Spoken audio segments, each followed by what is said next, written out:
What if you found the perfect partner? Not just once, but over and over again. What if every single match was everything you ever wanted? The same smile, the same laugh, the same soul. Would you think it was luck? Or would you start to wonder if you are being hunted by a love that never dies?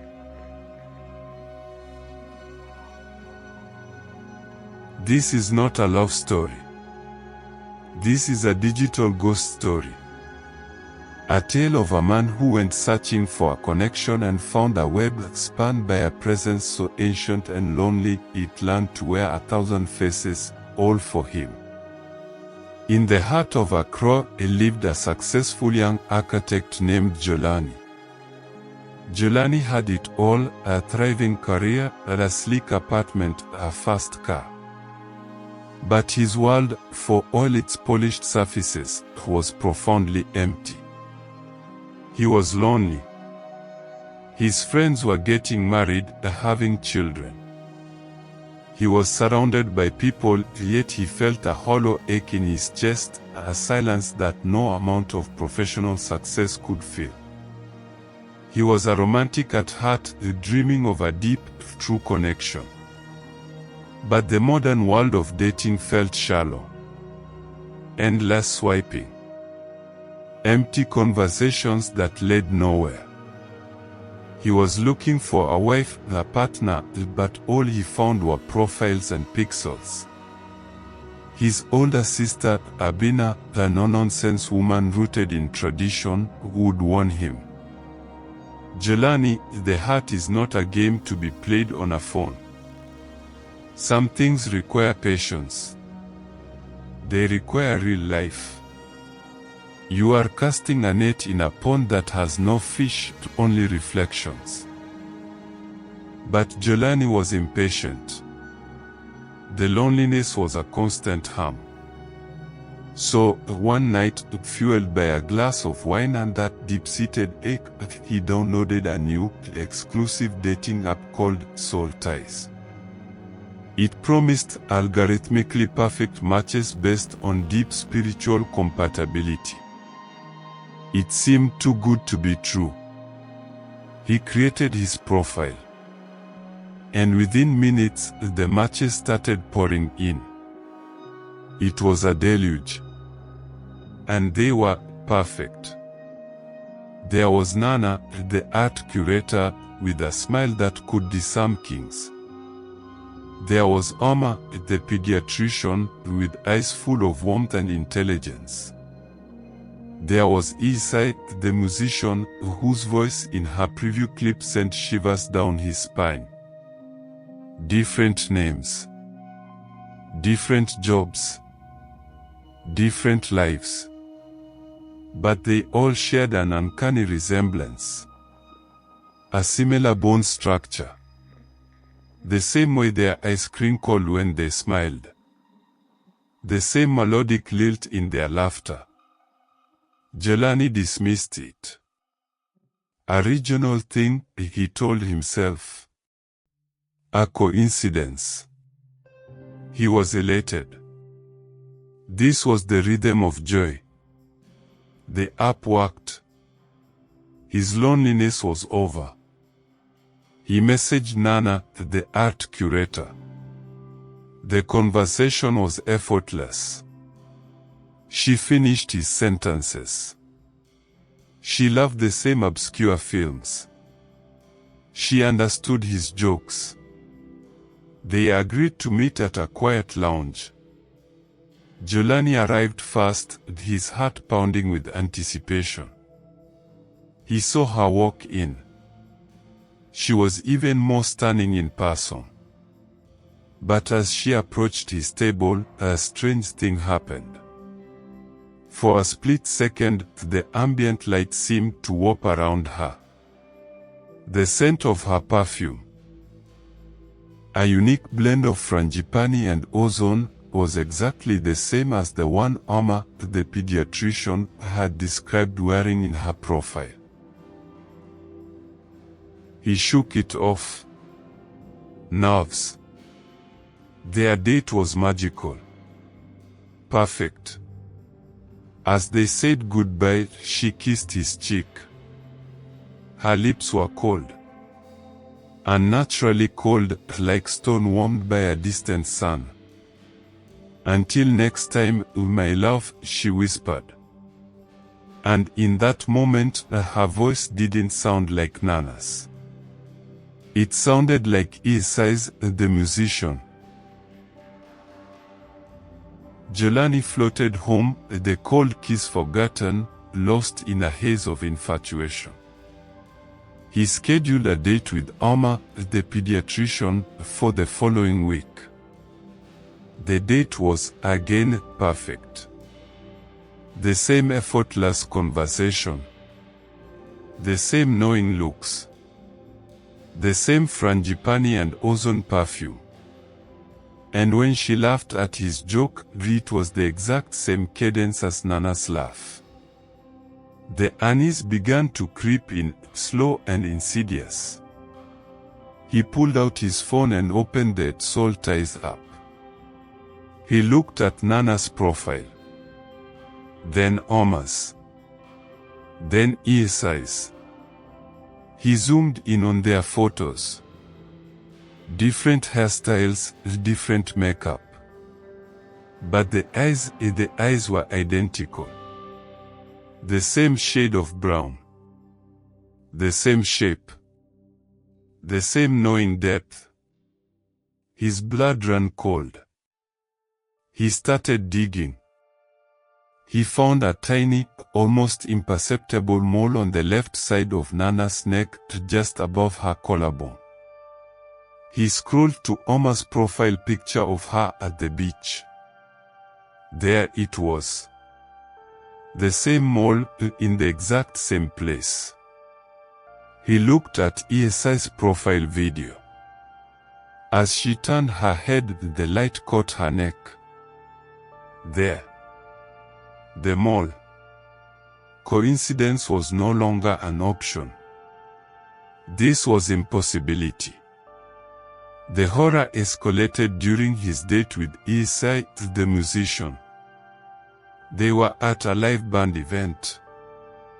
The music was loud, vibrant. Isai was enchanting. But then the lead singer hit a piercing high note. A glass shattered at the bar. In that moment of sudden, sharp noise, Jelani saw it. Just for a flicker, less than a second. Isai's face glitched. Her beautiful features seemed to pixelate, to melt like a corrupted digital file, revealing something gaunt and ancient underneath. A face with skin stretched tight over bone, and eyes that were solid, polished obsidian. It was there, and then it was gone. Isai was smiling at him again, perfect as ever. Jelani stumbled back, his chair screeching. "What are you?" he whispered, his voice trembling. Isai's smile didn't falter. It was a perfect, porcelain doll smile. "I am yours, Jelani. I am everything you ever wanted. Isn't that enough?" He fled. He ran out of the club, his heart trying to beat its way out of his chest. He deleted the Folktales app. He blocked all their numbers. For 2 days, there was silence. He thought he was free. Then, the notification started. Not on his phone. In his home. The smart speaker in his kitchen would randomly play the song from his first date with Nana. His television would turn on by itself to a static screen, and in the static, he would see the faint, smiling outline of Alma's face. He found a single frangipani flower on his pillow, its scent mingled with that chilling ozone. The digital ghost had left the machine. It was in his house. The final straw was a package delivered to his door. No return address. Inside was a small clay figurine. It was crude and ancient-looking. It depicted a grotesquely elongated female form with a hollowed-out stomach. It was an artifact of an Akan folktale his grandmother had told him, the Beletu, the endless wife, the spirit of profound loneliness that consumed the lives of those it desired, wearing their identities like skins. The app hadn't matched him with women. It had been a filter, a net, cast by the Beletu to find her perfect, modern husband. Terrified and armed with a name, Jelani went to his sister, Abina, and confessed everything. He showed her the figurine. Abina's face went pale. The Beletu, she breathed. Jelani, if you haven't been dating women, you have been feeding a spirit. It has been testing your life, your energy, your soul with every date. It is growing fat on your loneliness. It will not stop until it has consumed you completely, until you are just a hollow shell living inside its endless fantasy. They went to a traditional priest, an old man with eyes that saw beyond the physical. The man listened, then shook his head gravely. The Beletu is a parasite of desire. You invited it in by stating your deepest wish to a machine that it had corrupted. It is woven into your life now. To sever the tie, you must break its reflection. You must show it that its perfection is a lie. The plan was set. Jelani was to agree to a final meeting with the spirit. He was to choose a public place, a crossroads at midnight.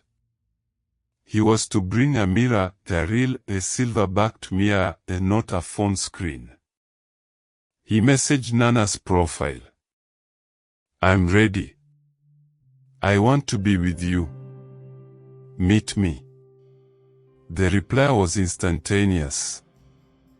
I have always been ready, my love. At the crossroads, under a pale moon, she was there. But which one was she? She seemed to flicker between Nana, Toma, and Isai, her form never settling, a composite of perfections.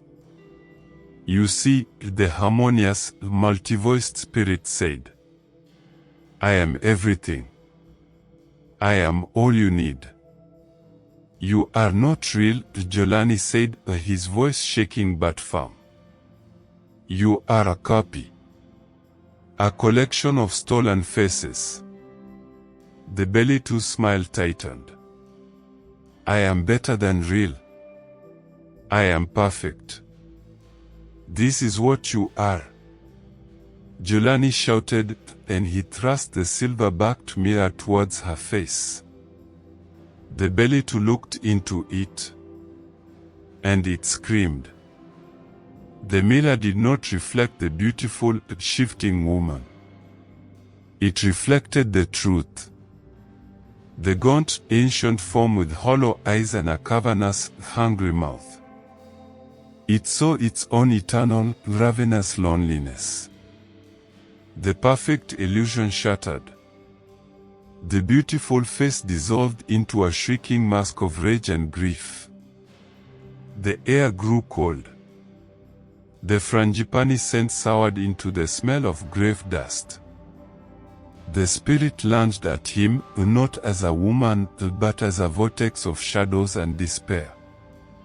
But the priest was there, chanting, throwing sacred powders that flared like magnesium in the night.